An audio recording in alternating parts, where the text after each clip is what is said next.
Assalamualaikum warahmatullahi wabarakatuh.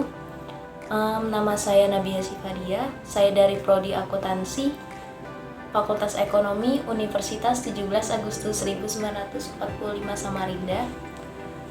Di sini saya akan menjelaskan secara singkat tentang materi manajemen sumber daya manusia. Berikut. Oke, baik. Pertama, yaitu konsep dan tantangan MSDM. Apa sih itu konsep dan tantangan MSDM? Apa sih itu konsep? Konsep dari manajemen sumber daya manusia adalah faktor sentral dalam suatu organisasi. Adapun bentuk serta tujuannya. Organisasi pun dibuat berdasarkan visi untuk kepentingan dari manusia.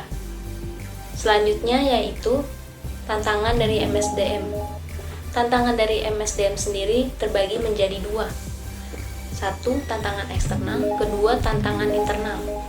Oke, baik. Yang pertama, tantangan eksternal. Tantangan eksternal itu terdiri dari 6 buah. Pertama, perubahan lingkungan bisnis yang cepat. Kedua adalah keragaman TK di Indonesia yang bersifat terbatas. Ketiga adalah globalisasi dari sudut MSDM yang mengharuskan dilakukannya usaha antisipasi SBB.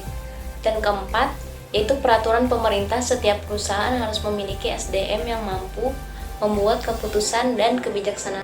Yang kelima yaitu perkembangan pekerjaan dan peranan keluarga semakin banyak pasutri yang bekerja.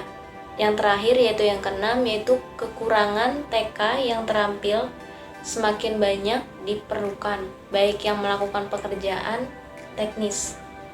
B. Tantangan internal dalam MSDM. Tantangan MSDM ada 6, yaitu pertama adalah posisi organisasi dalam bisnis yang kompetitif untuk mewujudkan orang atau perusahaan yang kompetitif.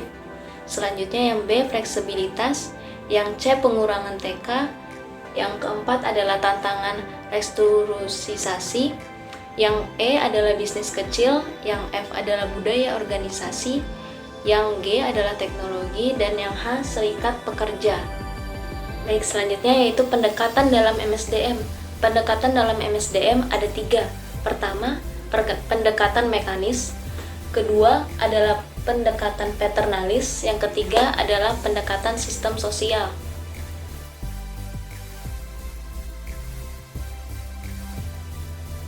Baik, selanjutnya bab kedua yaitu tujuan, fungsi, dan peran MSDM.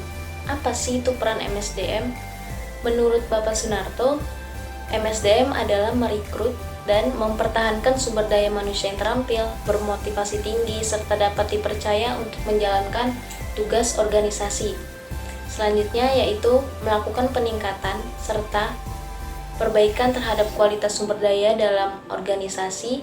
Yang keempat yaitu mengembangkan sistem kerja yang efektif melalui prosedur perekrutan dan seleksi calon sumber daya manusia untuk organisasi. Baik, selanjutnya yaitu fungsi dari MSDM. Fungsi dari MSDM ada 7. Berikut fungsi dari MSDM. Pertama, yaitu staffing and employment. Yang kedua, performance evaluation. Yang ketiga, compensation. Yang keempat adalah training and development. Yang kelima, employer relation. Yang keenam, personal research. Dan yang ketujuh adalah safety dan health. Baik, selanjutnya yaitu perencanaan SDM. Perencanaan SDM merupakan sebuah hal yang penting dan harus dilakukan semaksimal mungkin. Tanpa melakukan hal tersebut dengan benar, tentu perusahaan akan lebih sulit untuk yang namanya berkembang, serta bersaing dengan kompetitornya. Nah, berikut ini saya akan memberitahu 6 perencanaan dalam manajemen sumber daya manusia. Yang pertama, yaitu menganalisa tujuan organisasi, melakukan investasi sumber daya manusia pada saat ini, perkiraan permintaan dan pasokan sumber daya manusia. Yang keempat, memperkirakan kesenjangan sumber daya manusia. Yang kelima, merumuskan rencana tindakan sumber daya manusia. Dan yang keenam, pemantauan, pengendalian, dan umpan balik.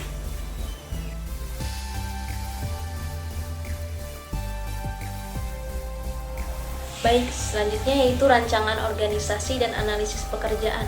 Apa sih itu rancangan organisasi? Rancangan organisasi adalah struktur yang bagaimana pekerjaan yang harus dilakukan oleh organisasi dikelompokkan Lalu, apa sih itu fungsi dari rancangan organisasi?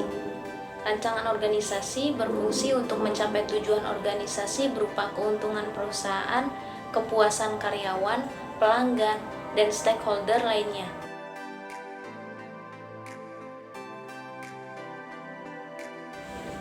Baik, selanjutnya yaitu bab 5, rekrutmen, seleksi, pengenalan, dan penempatan.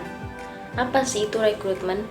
Rekrutmen adalah serangkaian kegiatan yang dimulai ketika sebuah perusahaan atau organisasi memerlukan tenaga kerja atau membuka lowongan sampai mendapatkan calon karyawan yang diinginkan atau qualified, sesuai dengan jabatan dan lowongan yang ada. Ada beberapa metode yang dilakukan sebelum rekrutmen atau seleksi. Pertama yaitu menentukan kebutuhan SDM, yang kedua mengupayakan persetujuan anggaran, yang ketiga mengembangkan kriteria penempatan yang valid, yang keempat pengadaan rekrutmen, yang kelima mengadakan tes atau men-screening para pelamar, dan yang kelima adalah menyiapkan daftar dari para pelamar, yang keenam adalah mengadakan seleksi pegawai.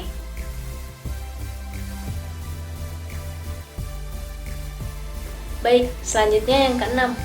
Bab ke-6 ini membahas tentang kompensasi. Apa itu kompensasi? Kompensasi adalah segala sesuatu yang diterima baik, berupa fisik maupun non-fisik, dan juga kompensasi juga bisa berarti seluruh imbalan yang diterima oleh seorang pekerja ataupun karyawan atas jasa atau hasil dari pekerjaannya dalam sebuah perusahaan. Berapa jenis-jenis kompensasi yang kita sama-sama ketahui. Pertama, kompensasi langsung, yang kedua adalah kompensasi tidak langsung, yang ketiga adalah kompensasi non-finansial. Baik, selanjutnya adalah tujuan dari kompensasi. Tentu ada yang namanya tujuan sebelum melakukan yang namanya kompensasi. Berikut 7 tujuan dari kompensasi. Pertama adalah mempertahankan karyawan berprestasi. Yang kedua adalah mendapatkan karyawan yang berkualitas. Yang ketiga adalah menjamin adanya keadilan dalam sebuah perusahaan. Yang keempat mengefisiensi biaya. Yang kelima memenuhi administrasi legalitas. Dan yang terakhir yang keenam yaitu memicu adanya perubahan perilaku dan sikap yang semakin membaik.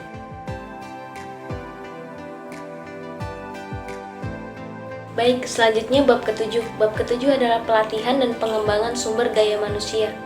Pengertian pelatihan dan pengembangan secara umum adalah serangkaian aktivitas yang dirancang oleh organisasi untuk meningkatkan pengetahuan, keahlian, keterampilan, dan kemampuan pegawai. Pelatihan ini sendiri ditekankan pada peningkatan kemampuan untuk melakukan pekerjaan yang spesifik pada saat ini. Pengembangan lebih ditekankan pada peningkatan pengetahuan untuk melakukan pekerjaan di masa yang akan datang.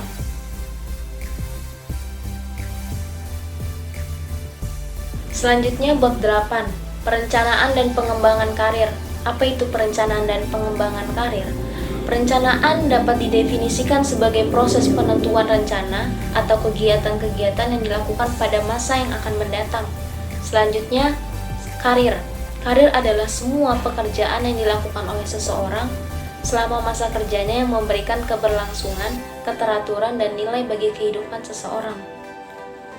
Baik, selanjutnya adalah metode perencanaan karir. Ada 3 metode yang kita ketahui pada saat ini. Pertama yaitu pendidikan karir, yang kedua yaitu penyediaan informasi, yang ketiga adalah bimbingan karir.